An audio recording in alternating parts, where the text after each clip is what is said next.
what's going on, guys? It's your boy Phantom Hearts here, and today I just want to wish you guys a happy March. It is officially March 2nd. I tried to record yesterday, but I lost some audio files and stuff, so I just had to re-record. But today I wanted to get a little bit more personal with you guys, telling you guys more about myself, and I got this idea pretty much from talking to my aunt Denise, so shout out to her, because I know she listens to it, because I talked to her the other day, and I was planning for, having guests on and things that I could do with them, but not really about just me on the podcast. So I'm going to try something different. So today, what I wanted to talk to you guys about is dogs, and they're man's best friend, and they truly are. I love my dogs, and I've had a total of 6, technically 7 in my lifetime, and I'll get to why it's technically. So the first dog I ever had, his name was Patches, and we had him when we were living in the apartments in my hometown. Obviously, I'm not gonna tell what my hometown is, but he was just tearing everything up that he could because it was too small of a space for him to be in. And all dogs do that, no matter how big or small they are. They will, if they're not getting enough attention or whatever, they will just start destroying stuff. So, long story short, we got rid of Patches. And after we got rid of Patches, we got another dog, and her name was Angel. And Angel, she was a special one because in my family, it's just me, my dad, my mom, and my brother. And as you've probably noticed, my mom is the only female in our intermediate family. Not overall family, but, And so she was special in that sense because there was another girl in the house. But she was an escape artist, so she would always be looking for the next way out. And if we went to go find her, she was always like, okay, so I can't go there anymore, so I'm going to go somewhere else. And so she would always find a way to get out. Long story short, again, um, the last time she got out, she found another family, and it wouldn't be years later until we heard about her again. And they were like, "Hey, we found your dog," because I guess we had her chipped or something. So got a call about her, and they were like, "Hey, we found your dog. Do you want to come pick her up?" And it's all like, "Well, where's she now?" And we heard that she's with the family and that she's happy and everything. So we just, we went with our hearts, and we are like, you know what, that family probably needs her more than she needs us. So we decided to, leave her with them. And then the third dog that we had was Bandit, and we got this one in when we lived in San Antonio. And of course, I moved around a lot, so it's very, varies place to place of where I've been. But when we lived in San Antonio, our neighbors had a dog, and she had puppies, and so they were trying to like get rid of them, which kind of sounds bad if you say it like that, but you know what I mean. Like, they don't have the space or whatever the reason was, and so they brought him over to our house. And so they knocked on the door, and then I guess I must have been walking by or something when my mom was at the door with them and saw that he had a dog, and I was like, "Oh my gosh! Well, we just lost Angel, so can we please have this dog?" So, and then they let us have the dog, but of course, Bandit wasn't really the best dog, as his name would imply. So we got rid of him with a Watermelon Man, and I'm sure he's living the life with him and eating a lot of watermelons, even though I know it's bad, but I'm sure he's having a great time with them. And then we had Jack, who came after him, and he was a Basset Hound. So he was really short, but he was really long. Not as long as a wiener dog, but like he was pretty long, and he was built like he was strong, and he had really long ears. And when he was a puppy, he would always be walking, but he would trip over his own ears. And as he grew up, he still had that issue. And one of the crazy things was when he would be in the backyard, the birds would be messing with him and pulling on his ears, and then he would try to get them, but of course, since he's so short, he can't reach them, so they would always mess with him when he was out there. And he also would howl when there would be ambulances or police cars going by. He would always, howl with them, and that was kind of weird to me to hear him howling at them. But it is what it is. And he would always be fighting with me and my brother, because me and my brother, we have a background of, watching WWE and, just reenacting the moves and everything. And since I was very tiny when I was younger, like I was really, really a small boy. And when me and my brother would fight, Jack would also want to get into the fight as well. And he would go after me because I was the smallest and easiest target. And at the time, I didn't know that he was trying to establish dominance and be like, hey, I'm going to take your place in the pack. I honestly just thought he was playing around. So, I didn't think any of it. And so my dad, he made him lay on his back and put me on him so that, it's like, all right, so he's not going to try to dominate that kid anymore. And so it worked for a while because he would just play after that. From my knowledge, I don't really know because I was pretty small when that happened. But sadly, we had to get rid of him because my mom was getting tired of, putting in all the work for him because my dad had gotten deployed. So she was the only one that was really taking care of him. And my brother, he was probably busy with getting popular on, you know, Instagram or whatever it was up at the time. And me, I was just probably playing video games and stuff like that. So, it was sad to see him go. But, I hope he found a really good home. And I was still a little upset when we lost him. I'm not gonna lie, it's hindsight now where it's like, you know what? He did deserve better than not, have to worry about getting food all the time and everything. So I had even gotten a little upset after that and made a song called Wish List, which was about him, about missing him and wanting him back. And if I had a wish, I would have wished for him back. But, you know, it's like, I wish, I wish, yes, this is my wish list. I wish that I'd get treated with respect, honor, and everything. I wish I had my friend. I wish I had my friend Jack here with me. Something like that. I can't remember, verbatim of it right now, but it kind of went like that. And, I'm sorry if I made your ears bleed. I'm not really much of a singer, especially like in this kind of setting. But if we're doing karaoke, I might, go up there and sing "How to Save a Life." I don't know, we never know. So that was the end of Jack, and then that leads us to Rico, who we got when I was still in San Antonio, I believe, because my dad was in New York and he was getting lonely up there. So he decided to go and look for a dog, and he was a beagle. And so he went to this small farm, and he had this farmer had a whole bunch of beagles and everything. And so my dad said that Rico chose him because out of all the ones that were there, Rico was the only one that came up to him, and that's why I feel like they have this connection, even though he denies it every day. That he still loves that dog and it's his favorite. But he did also tell me that he had a chow chow when he was younger who was loyal, and he would talk the talk and walk the walk. So maybe second place then, because because that would be pretty cool to have a chow chow like that. And I do have a chow chow, but we'll get to that in a second.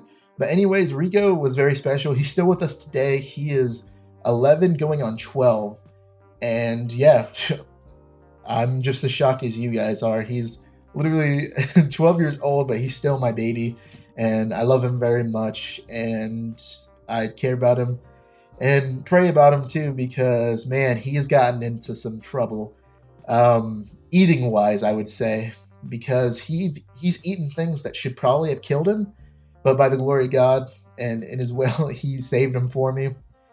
He survived rat poison, a loaf of bread, a bar of butter, tortillas, plastic, pencils, you name it, he's probably eaten it, and he's survived by it.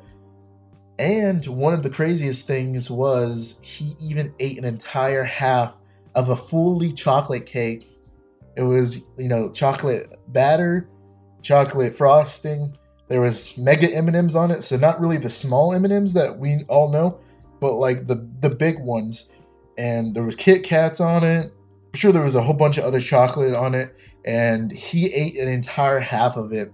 When I was having a sleepover with my friends, Cody and Tristan, we were probably in the room playing some games. I forgot what games were out back then, but I think we were playing Speedrunner, which was one of the ones where you run around the map and try to like hit each other or whatever to make sure they slow down. But anyways, we are just playing the game, and then we hear my mom scream, and so we go in there, and we just see an entire half of the cake gone. And I guess my mom had gotten mad at him and threw him outside or whatever, because she was just like, oh my gosh, that was like my baby. He like killed it. And so me and my friends, we were just like, well, we wanted to eat the cake, but not really sure if we want that now. And so going forward, I think it was maybe like a couple hours later, maybe I think my friends may have gone home already, but my dad, he went outside because he didn't see Rico running around or being on top of this hill that we had in the backyard where he normally was. And so he went outside, he looked to his left, didn't see anything, and then he looked to his right and he saw Rico on his back with his legs up and then his head turned to the side, and then he thought he was dead. So he went close to him, and this is where the story kind of goes between two areas, because my mom says that my dad was like, Rico, Rico, Rico, and then my dad's just like, he says, playing it cool, he's like, Rico, hey, hey buddy, hello, Rico, you there, hello?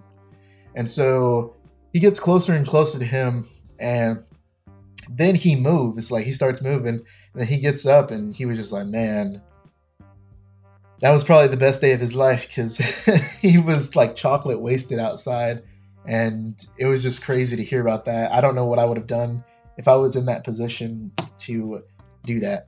But moving forward, we had the technical 7 dog, which her name was Sissy.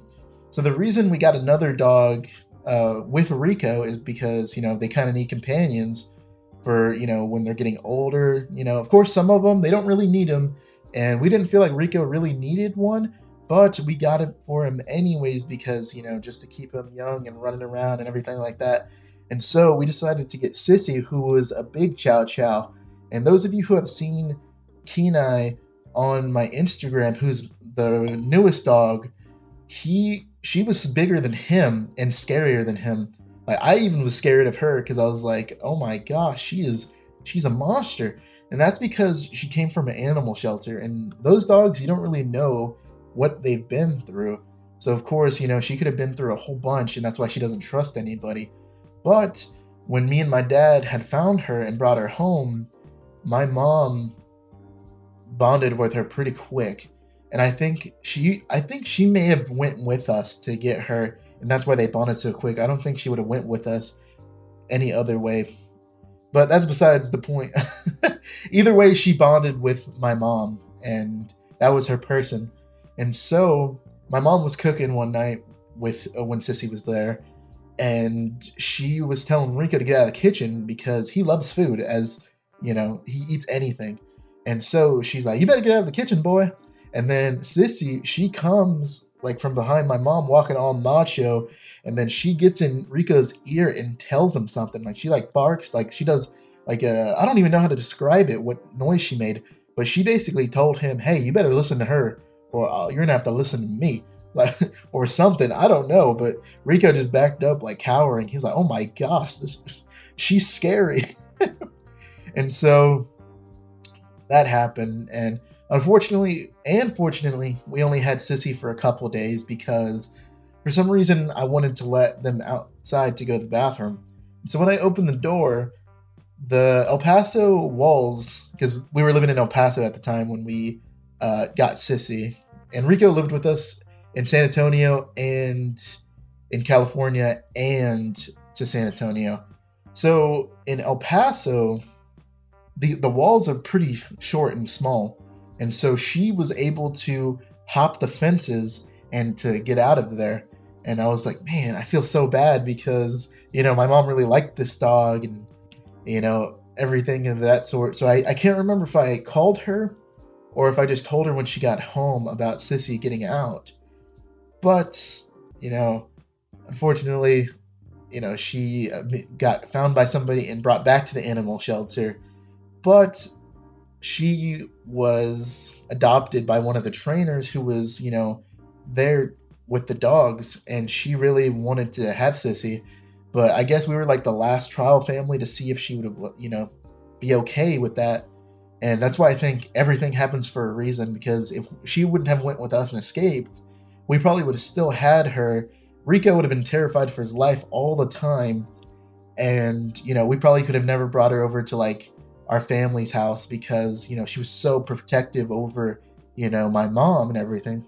So in hindsight, that kind of had to happen for that lady to finally have Sissy to herself. So I really hope they're doing great together, because I don't think she was really a family dog. Which leads me to the final dog, which he is a family dog, and he is something else. He is a character. So we lived in El Paso still, and it was one of the final months before we moved away to go to San Antonio, I believe. So we decided to go looking for a Chow Chow. And so my dad, he went on a website, and of course he found a Chow Chow farm. And so we drove a couple hours out to go see the dog. And I don't remember where exactly in Texas it is, but it was a pretty decent drive, I'd say. So it was me, my mom, and my dad, and Rico who took this drive to this Chow Chow farm. And I know what you're already thinking, hey, why would you bring your dog to meet all these other dogs? Well, I'll tell you, humble listener, the reason we brought him is because we didn't expect what was going to happen before it happened. So when we got there, we met up with the lady. She was like, yeah, we got the dog in the back. She was like, walking to the gate, unlocking it or whatever. And she's like, hey, you guys want to go in the back with us and see your dog? And we're like, sure, yeah, let's go meet him. And then Rico can have a chance to meet him as well. And so we're just walking through the back, and we just look to our left, and we see like this big old, like, I don't even know, like gated off area full of chow chows. And they were just, piled together like sardines or something. And so we were seeing them. They were kind of fighting and everything, or some of them were calm, some of them were fighting. And then we saw the white chow, which was the only one in there.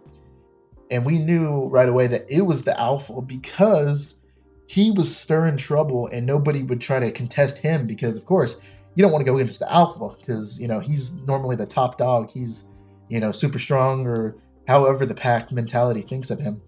And so we were just walking through, and we saw the alpha. He bit one of the dogs and he moved back. And then the dog who got bit turned around to the nearest dog to him, and he started fighting.